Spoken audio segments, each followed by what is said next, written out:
Bonjour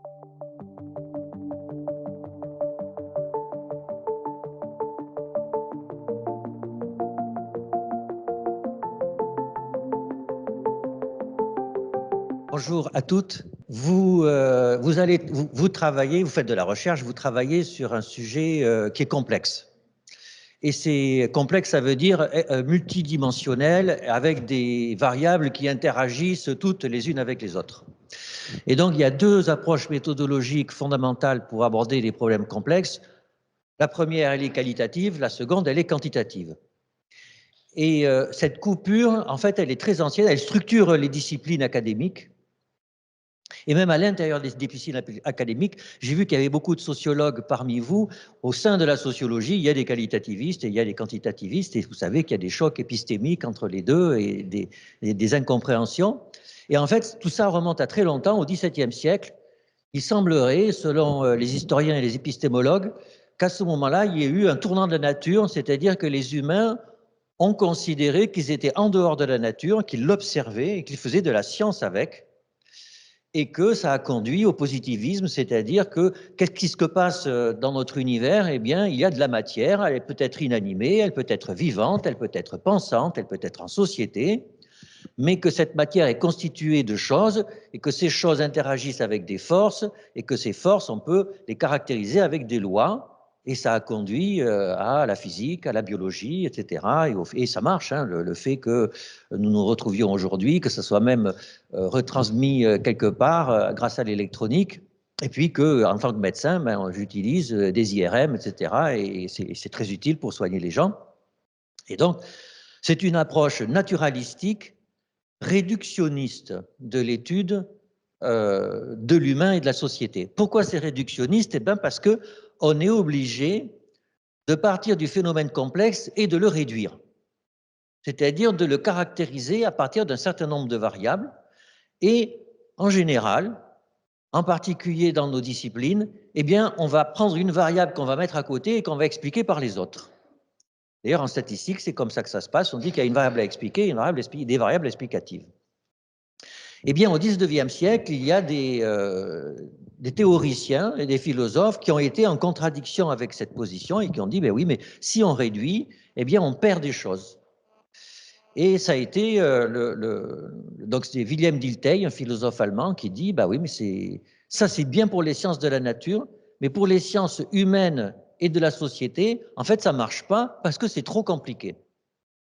Et à ce moment-là, eh bien, on ne va pas extraire des variables, on va interroger des gens, on va les faire parler, on va récupérer leur verbatim et on va utiliser ce que l'on fait avec les textes sacrés, c'est de l'herméneutique, c'est-à-dire qu'on va lire, on va s'imprégner de ce que les gens disent.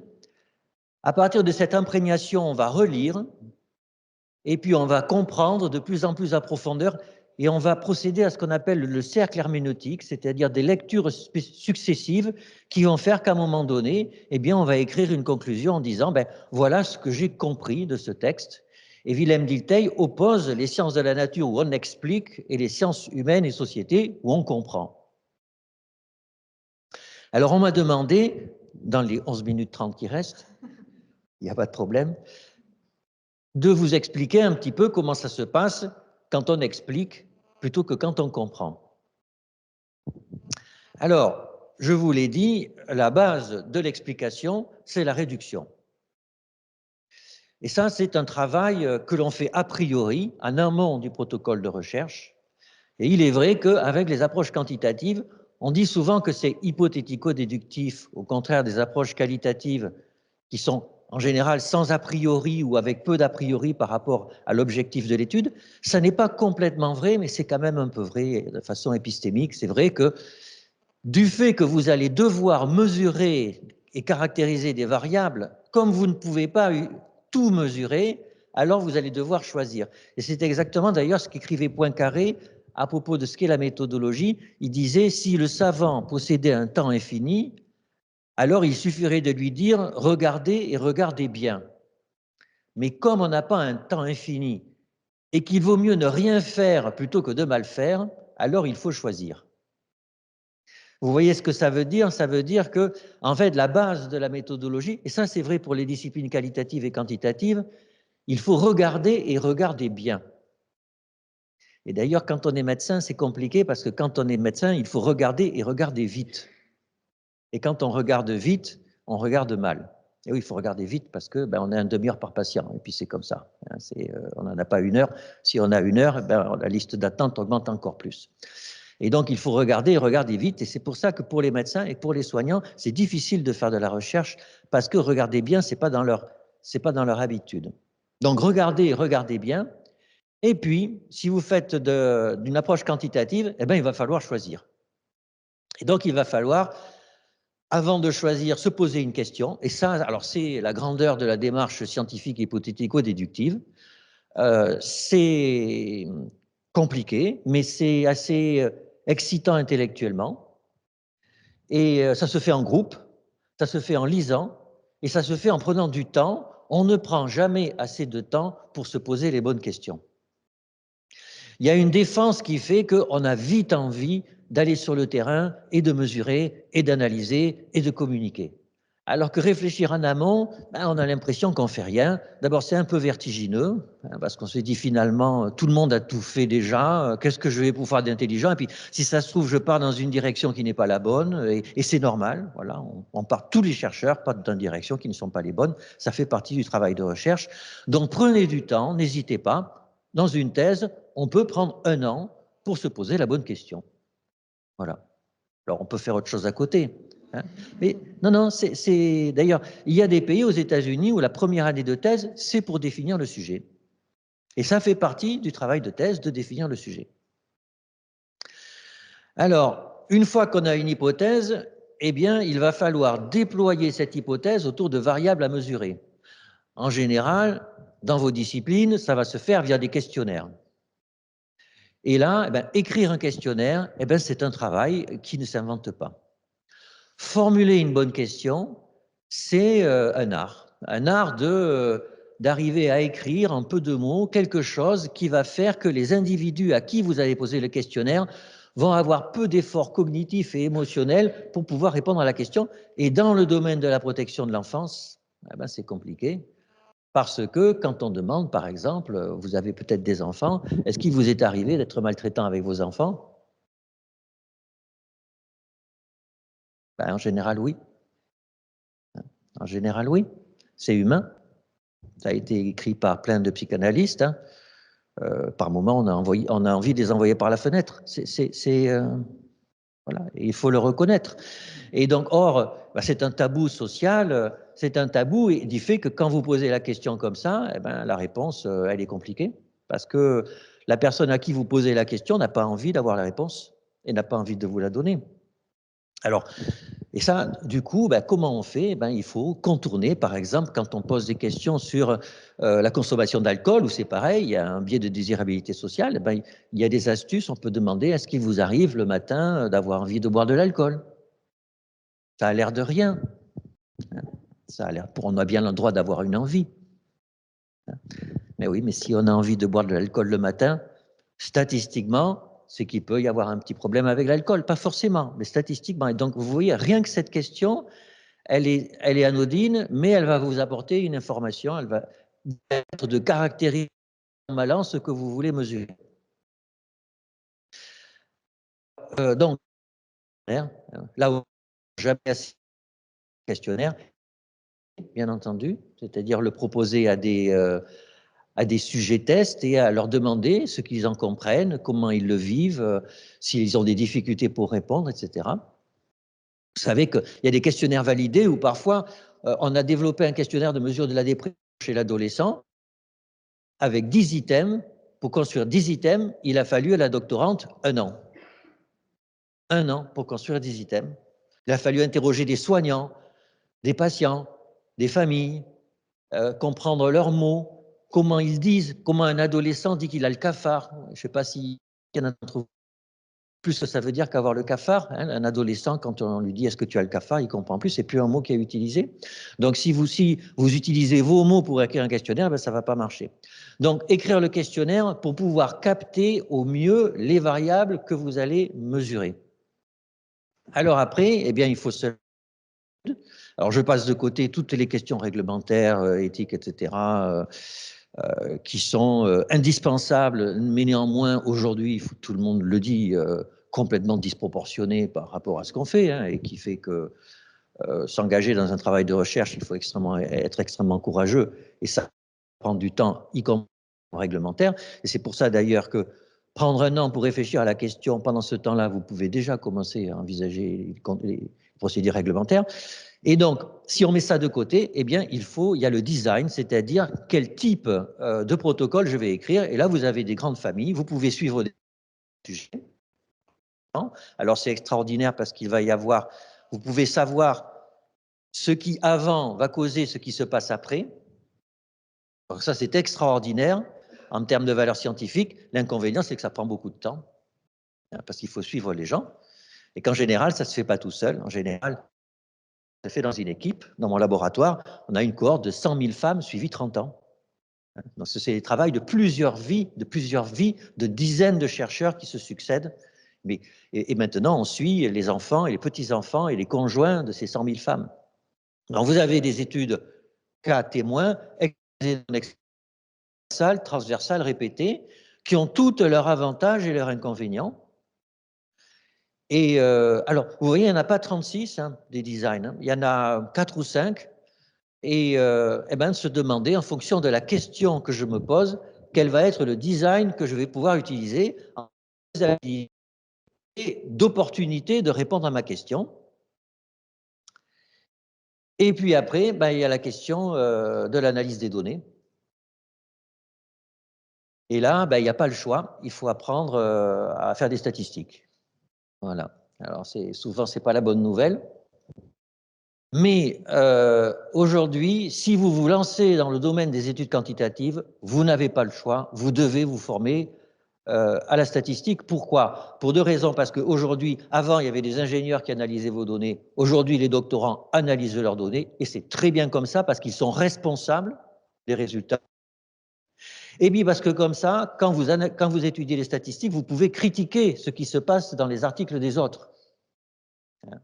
Or, la critique est quelque chose qui est incontournable dans une approche scientifique.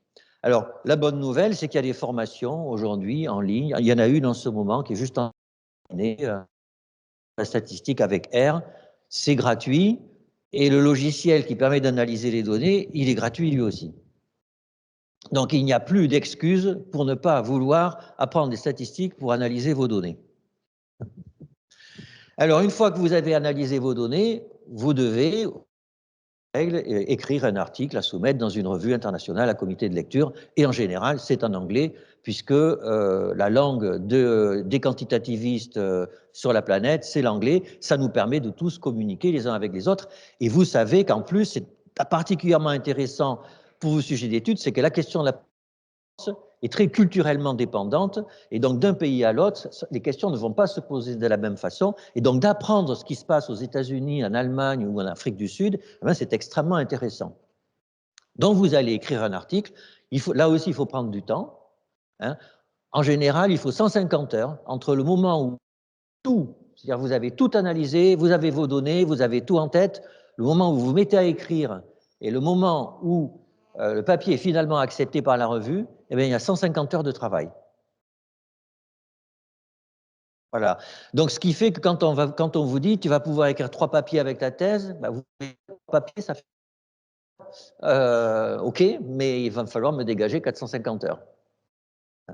Et donc, il vaut mieux écrire peu, mais bien. Et alors là, je termine dans la minute qui reste. Il y a un enjeu énorme quand on publie un article, c'est l'honnêteté scientifique intellectuelle. Alors, ça peut paraître rien, mais ça n'est pas rien. Alors, vous savez qu'il y a des gens qui fraudent, mais je suis sûr que ça ne sera pas votre cas. Vous, le principal problème que vous pouvez rencontrer, c'est des conflits d'intérêts idéologiques avec votre objet d'étude.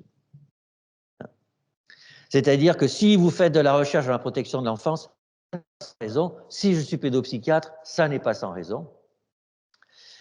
Et cette raison, elle peut faire que quand vous analysez vos données, eh ben, vous voyez un verre à moitié vide plutôt qu'un verre à moitié plein. Et ça, c'est tous les jours qu'on voit ça. Tous les jours que l'on voit ça. À tel point que j'ai plein de collègues dans mon labo qui font de la recherche et je leur demande s'ils sont militants pour Europe Écologie et Vert. parce que selon qu'ils le sont ou qu'ils ne le sont pas, leurs études ne seront pas analysées de la même façon.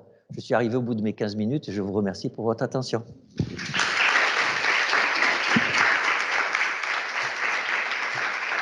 Merci d'avoir relevé le défi, d'avoir réussi à présenter l'ensemble des étapes de la recherche, d'avoir insisté sur le temps de la recherche. Je pense que c'est important pour tous et c'est important dans les contextes institutionnels où parfois on est un peu pressé pour faire et produire de plus en plus vite. Donc je pense que c'est important que ce soit bien entendu et puis ça rassure ceux qui font de la recherche. Merci aussi d'avoir présenté les savoirs qu'il faut pour poser les bonnes questions, pour bien les exploiter. Les questions éthiques seront abordées tout à l'heure dans le cours de la journée, même de la matinée. Mais la question de l'honnêteté intellectuelle, effectivement, est une manière de la poser. Et je pense que c'est intéressant que chacun dans son travail et dans son écriture. Je laisse tout de suite la parole à Aubry Joanneau, voilà, pour une dizaine de minutes. Donc, vous êtes doctorante en sociologie à Paris 8. Votre thèse porte sur l'administration de l'enfance, sociologie politique des parcours d'assistance éducative. Merci beaucoup.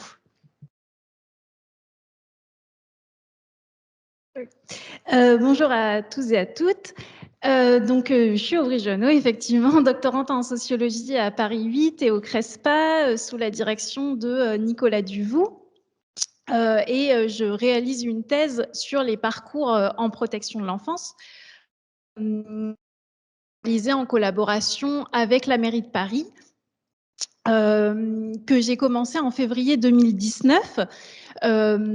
Sur la sollicitation en fait de la mairie de Paris pour travailler sur les parcours, et l'objectif de cette thèse c'était d'identifier plus spécifiquement la temporalité d'entrée en protection de l'enfance et plus particulièrement dans un placement et aussi la sortie. Le constat qui était fait à ce moment-là, notamment de la mairie de Paris, c'était celui d'un manque de données sur cette question, à la fois au niveau national, mais aussi en interne. Et l'objectif, il était double, c'était d'accompagner le pilotage de l'action publique à Paris, mais aussi, du coup, dans un objectif scientifique, d'approfondir pour moi la connaissance sur la mise en œuvre de l'action publique. Pour ce faire, du coup, j'ai mis en place une méthodologie donc mixte. Donc, je vais vous présenter rapidement ce matin et des méthodes qualitatives que du coup, je vais laisser de côté.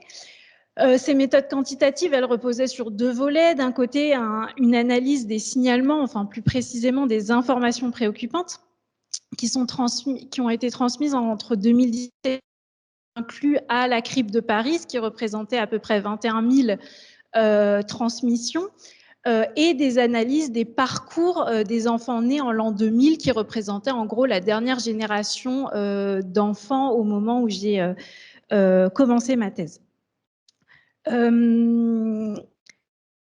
Pour produire des données en protection de l'enfance, en gros, on a deux grandes options. Soit on mène soi-même des enquêtes en interrogeant les publics, c'est par exemple ce qui est fait dans l'enquête ELAP, ou on peut recoder aussi des informations qui sont contenues dans le papier. Et du coup, avec ces enquêtes, on peut construire ses propres bases avec ses propres variables et on a la maîtrise, disons, de la construction de sa propre base. L'autre option, et c'est celle que j'ai retenue, c'est celle de plutôt s'appuyer sur qui sont disponibles au sein des départements. Ce qu'il faut savoir, c'est que chaque département s'appuie sur un logiciel métier, donc généralement soit Yodas, soit Solis, et ces logiciels métiers, ils permettent d'informatiser tout un ensemble de données concernant et leur prise en charge. Dans ces logiciels, on a parfois aussi des facturations qui vont conditionner ces interventions et facturer les services associatifs, par exemple. Donc, le but de ces logiciels, de base, il n'est pas scientifique. Pour se réapproprier ces données, il faut du coup bien connaître ces systèmes d'information, savoir qu'est-ce qu'il y a derrière ces catégories, comment elles sont construites, comment elles sont renseignées et ensuite comment elles sont extraites pour construire des bases de données. Ça, c'est un vrai qui se fait avec les services du coup départementaux, souvent les services informatiques, qui ont une maîtrise technique de ces logiciels. Moi, du coup, ce que j'ai construit à partir de ces données, c'est 2 grandes bases. Une base d'abord sur les informations préoccupantes, j'ai appelé la base repérage. Elle comporte des données d'un côté concernant les caractéristiques de l'enfant et de sa famille, son âge, son sexe, son mode de garde, est-ce que c'est une famille traditionnelle, monoparentale, etc. Son adresse, donc j'ai retenu principalement les arrondissements parisiens. Si l'enfant est à la protection de l'enfance ou au sein des services sociaux de polyvalence, et le type de scolarité, en gros, c'est surtout public. Est-ce qu'il est scolarisé dans le public ou dans le privé? On a après un ensemble de caractéristiques qui concernent l'IP. Donc le nombre d'enfants concernés, transmission, la procédure de transmission. Donc par exemple, est-ce que ça vient du numéro vert? Est-ce que c'est un soit transmis du parquet? Est-ce que c'est un autre type d'information préoccupant? L'agent qui est à l'origine de cette transmission, qui sont catégorisés du coup par les services. Donc, ça peut être les services sociaux de polyvalence, la police, l'hôpital, etc. Et le motif de danger qui sont eux-mêmes, du coup, caractérisés. L'idée pour moi, c'est de comprendre comment l'espace du repérage à Paris est structuré.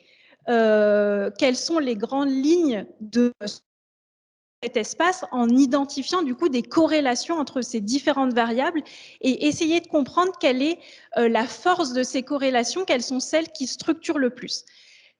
Pour comprendre les différentes corrélations entre ces variables, du coup, j'ai réalisé une analyse de correspondance multiple qui de comprendre les corrélations entre toutes les variables qui structurent cet espace. Donc, par exemple, on voit qu'au sein de l'espace du repérage, on a des sous-espaces. Je n'ai pas le temps, malheureusement, de vous expliquer comment lire une SCM, mais on voit, par exemple, un sous-espace très identifiable des enquêtes de police qui ne sont pas directement des signalements, mais qui sont repérés par le parquet et renvoyés à la CRIP via des soins transmis pour des violences conjugales, par exemple.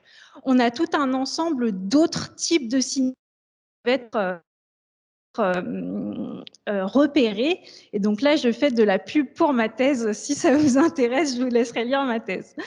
Le type de données du coup que je développe, c'est les données sur les parcours. Donc là, il y a une erreur, c'est des données sur les parcours de protection de l'enfance, prise en charge, qui comporte donc encore des caractéristiques sur l'enfant, mais surtout des caractéristiques sur la prise en charge, 2 types de caractéristiques sur la prise en charge, les différents types de mesures connues par l'enfant au cours de son parcours, à Paris du coup exclusivement, ça AEMO, placement administratif, judiciaire, et à chaque fois les dates de début et les dates de fin, et les types d'accueil connus par cet enfant, une structure collective, une famille d'accueil, par exemple. Et donc, à partir de ces données, en gros, je reconstitue.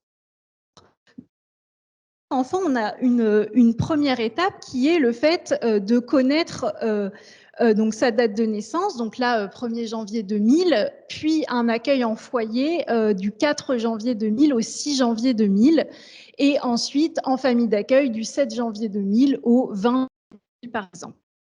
Ensuite, je reconstitue à partir de ces données une base jour par jour où je regarde jour par jour où l'enfant était. Est-ce qu'il était pas placé, placé en foyer, placé en famille d'accueil? Cette base jour par jour, elle me permet de produire qui sont du coup une représentation du parcours de l'enfant par une chaîne de caractères. Par exemple, l'enfant 1, 2, 3, sa chaîne de caractères, ça va être non, non, non, foyer, foyer, foyer, famille d'accueil, famille d'accueil. Et ça, je le fais sur 18 ans. L'analyse de séquence, elle a 2 intérêts. Le premier, c'est de pouvoir comparer du coup les différents parcours, puisque les chaînes de caractères peuvent être comparées mathématiquement pour comprendre celles qui se ressemblent, celles qui ont beaucoup de similarités, ou celles qui au contraire sont très différentes. et du coup de repérer des types de parcours mathématiquement qui sont similaires. Quand on a énormément de données d'observation comme moi, c'est intéressant de pouvoir le faire mathématiquement, puisqu'à la main, c'est pas possible. L'autre intérêt, c'est de pouvoir représenter graphiquement qu'en gros, peut être représenté par une ligne où les différentes étapes du parcours vont être représentées par une couleur. Par exemple, là, quand l'enfant n'est pas pris en charge, c'est en bleu ciel. Puis, quand il est en structure collective, c'est en bleu. Et ensuite, quand il est en famille d'accueil, c'est en jaune. Permettre de représenter des types de parcours qui se ressemblent. Par exemple, ce que j'ai pu vérifier dans ma thèse, mais qui était déjà un peu montré par la littérature, c'est le lien entre l'accueil dans des types d'accueil, foyer ou famille d'accueil surtout, en fonction de l'âge auquel. Ce qu'on remarque, par exemple, c'est que les enfants qui connaissent des parcours majoritairement en famille d'accueil, c'est-à-dire en jaune, avec en gros chaque ligne là représente un enfant. Donc là, c'est des parcours qui sont majoritairement jaunes en famille d'accueil. Ils vont être typiques plutôt des enfants qui sont placés avant 12 ans, avec une première étape en bleu, un passage en foyer, puis une réorientation en famille d'accueil, avec parfois encore une réorientation au moment de l'adolescence. Et à l'inverse, on a des parcours qui sont typiques, enfin majoritairement en structure collective, qui sont typiques plutôt des enfants qui sont placés après l'âge de 12 ans. Ça permet surtout de mettre des chiffres à des choses qu'on avait déjà en fait un peu repérées, mais qui étaient moins prouvées, on va dire, quantitativement, et du coup moins précises aussi, d'articulation qu'on peut du coup retravailler avec des chiffres précis. Pour conclure, ce que je voulais montrer, c'est que du coup, grâce au logiciel métier, aujourd'hui, les départements ils disposent vraiment d'une mine d'informations sur la prise en charge de ces enfants. C'est une mine d'informations évidemment pour les chercheurs, mais comme toute mine, du coup, il faut accepter d'aller creuser un petit peu, d'aller dans les sous-sols, de salir les mains, de regarder de quels matériaux on dispose, comment on peut le collecter, l'extraire, le nettoyer et ensuite l'exploiter. Qui, à mon avis, est de plus en plus possible grâce au développement des chiffres, notamment, puisque ça nécessite un travail au long cours avec les services des départements. Mais qui est, à mon avis, assez essentiel à deux niveaux. D'un côté, pour le champ de la connaissance scientifique, mieux comprendre le placement, mais en tant que mise en œuvre d'une action publique avec des logiques politiques importantes, et aussi pour accompagner justement le pilotage de cette action publique, puisqu'on sait qu'on est dans un système qui est malheureusement largement perfectible, et c'est un euphémisme, et peut aussi contribuer à justement permettre de travailler ces questions-là. Mais ça nécessite aussi un gros travail d'analyse de la construction de ces données et de retraitement. Voilà, je vous remercie de m'avoir écouté et du coup, je reste disponible. Merci beaucoup.